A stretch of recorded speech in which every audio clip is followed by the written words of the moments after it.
This is a cacao tree. Scientific name is Theobroma cacao.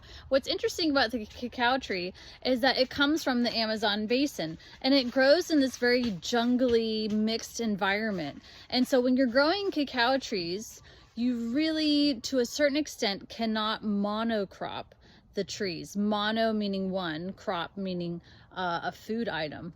And so if you look at maybe like corn or wheat or even coffee or macadamia nuts, it could be acres and acres and acres and acres and acres, hundreds of acres of just rows of the same trees. Maybe in California you see it with almonds.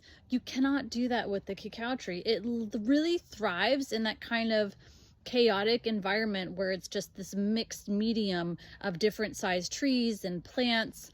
And so when you're working with cacao trees, you can't just buy 30 acres and just monocrop out all cacao trees unless you've got a row of banana or coconut in between to give it shade and wind protection. And so that's why cacao all over the world, and even here on Kauai, it's owned by small family farms.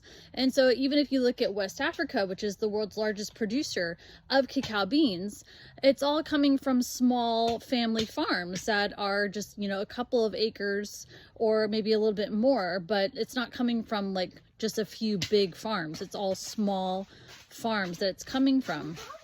And so here on Kauai, we work with a couple of farmers that grow cacao trees, as well as two farmers on the Big Island, Tom Sharkey and Tom Menendez. And that's just the nature of growing cacao. It's a co-op. You're constantly working with other farmers because not everyone grows and makes chocolate. There's a lot of people that grow cacao trees and don't make chocolate. They don't want to, they don't have the machinery to do it.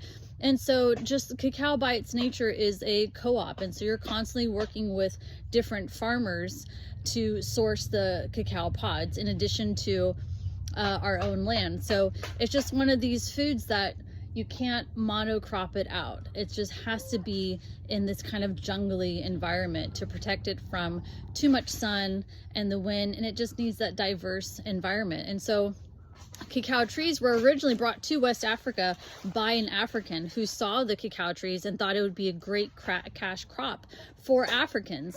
And he knew it had to be grown in this kind of chaotic environment. And then when colonialism came in and Europeans, they said, oh, you got to straighten this out. You got to plow down the rainforest, make nice, neat rows. And the local farmers were just like, you can't, that's not going to be the best way to do it. So the best way is diversity for the cacao trees.